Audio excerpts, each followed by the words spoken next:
Assalamualaikum warahmatullahi wabarakatuh. Selamat pagi anak-anak. Bagaimana kabarnya? Kamu bersama keluarga di rumah sehat? Kembali lagi dengan Pak Sam, guru kelas 6 SDN 01 Pasir Muncang.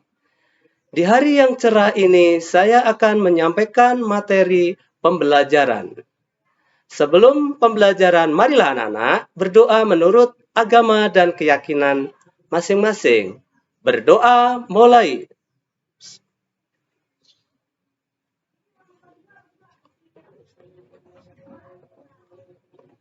Selesai.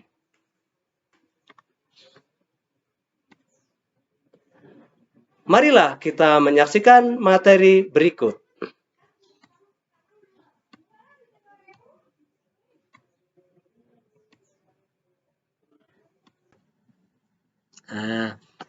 Teknologi hijau era globalisasi. Teknologi dan lingkungan ini saya ulang, ini bentuk wacana anak-anak yang nantinya kalian harus melengkapi dan melanjutkan teks yang ada di bawah ini.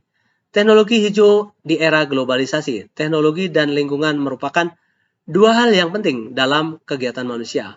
Pada era globalisasi ini, kedua hal tersebut menjadi perhatian dunia ya. Pembicara masyarakat dunia karena saling terkait satu sama lain, menentukan kelangsungan hidup manusia. Disadari atau tidak, kita sering mengabaikan masalah lingkungan. Persoalan lingkungan akibat proses teknologi sudah menjadi masalah yang mendunia ya. Teknologi hijau adalah salah satu jawaban permasalahan teknologi. Hijau terus dibicarakan saat ini ya. Pembangkit listrik tenaga surya atau PLTS. Harapannya ini ada kolom yang titik-titik, kalian melanjutkan karangan ini atau wacana ini menjadi sempurna anak-anak ya. Memang dalam kemajuan teknologi kita harus memperhitungkan dampak dari buruk dari hasil teknologi itu sendiri. Ya, next kita lanjutkan ya. Kalian melanjutkan karangan ini supaya lebih sempurna. Fakta bawahnya ya, ini ada paragraf 1, paragraf 2. Nah, ini paragraf yang ketiga kalian lanjutkan. Kemudian ada paragraf selanjutnya. Fakta membuktikan bahwa permasalahan lingkungan semakin lama semakin memburuk. Oleh karena itu, harus dicari cara untuk mengatasinya. Salah satu mengembangkan teknologi yang ramah lingkungan, anak-anak. Oke, kita lanjut. Ini contohnya ya, kompor sederhana ya. Kalian ada profil cara ini tolong kalian percobaan dengan bantuan atau didampingi dengan orang tua dewasa ya. Ini ada yang pertama, kalian menyiapkan bentuk kotak ini dengan kokoh. Kemudian step yang kedua, siapkan sebagai ini media pemantul, nanti ada 4 ya. Step yang kedua, kemudian potonglah aluminium atau bisa juga dengan kertas aluminium foil yang berupa kertas tapi yang bisa memantulkan cahaya. Setelah dipotong ukuran dengan kebutuhan yang diinginkan, maka kalian dilapiskan dalam papan ini ya. Bisa tadi saya ulang, bisa seng atau aluminium yang berupa bisa pemantul putih atau kertas aluminium foil bisa dibeli di tempat-tempat pembelian ya. Setelah tersusun seperti ini ya, tentunya kita harus menyiapkan tiang yang kokoh. Ini di tengah ini sebagai pondasi kedudukan kompor ya, sebagai kedudukan kompor. Tentunya dalam praktek ini tidak cuaca hujan anak-anak ya. Kalau musim kemarau atau tidak terhalang matahari, kalian bisa menggunakan kompor sederhana ini. Percobaannya silahkan oleh kalian nanti misalkan ngerebus air ya. Seperti ini. Tadi sudah dikasih kedudukan, kompornya masukkan sini. Cara kerjanya seperti apa Pak? Ini kan ada dinding yang hitam itu kalau menyerap. Jadi sinar matahari ya, dari sinar matahari dipantulkan kembali lagi ke dinding-dinding hitam ini.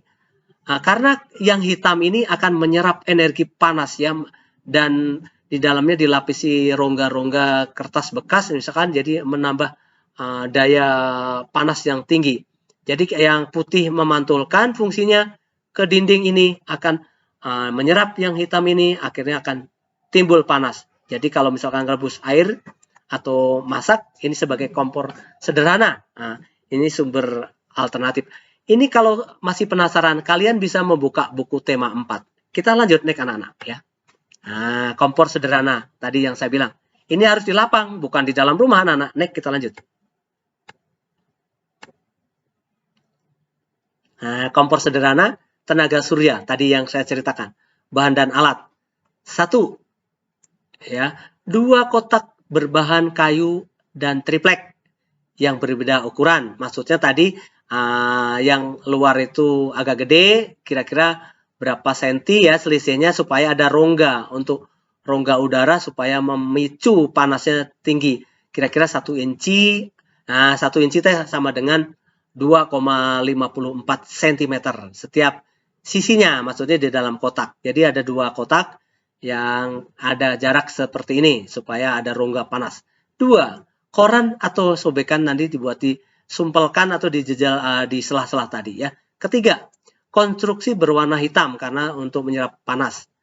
4, ya, lembar kardus. 5, pisau cutter untuk pemotong ya. Kemudian ada 6, pembungkus makanan berbahaya. Berbahan tadi saya sebut bisa aluminium, foil atau seng yang putih. 7, plester untuk perekat supaya kuat. 8, siapkan 8 buah tangkai, maksudnya penyangga kompor supaya kokoh. Kompornya tidak tadi kalau ada ngerebus air gitu ya. 9, yang terakhir, lem yang anti panas atau tahan panas supaya direkatkan dalam dinding tadi untuk pemantul maksud saya ya. Kita lanjut pemaparannya atau materi lain. Langkah-langkah kerja. Tempelkan kotak kecil di dalam kotak yang lebih besar ya, yang kosong. Kedua kotak tersebut dengan sobekan kertas tadi ya. Koran fungsinya supaya penyekat hawa panas. 2, alasi bagian kotak kecil. Konstruksi hitam tadi. Hal ini akan menambah tingkat kepanasan. Tadi udah dijelaskan, ini hanya mengulang saja. Lapisan 4 karton dengan bahan pemantul cahaya tadi ya, sudah jelas ya.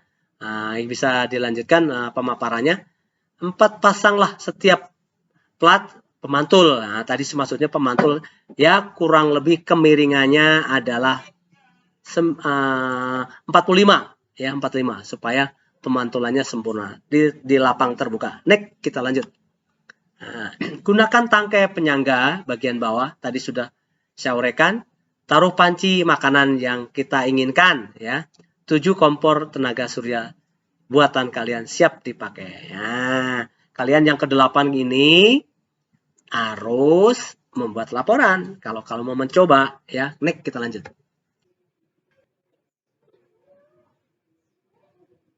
Demikianlah pembelajaran hari ini. Terima kasih atas perhatian. Kurang lebih minta maaf. Semoga yang saya sampaikan yang baik dalam mencari ilmu. Terima kasih. Assalamualaikum warahmatullahi wabarakatuh. Sampai ketemu materi berikutnya.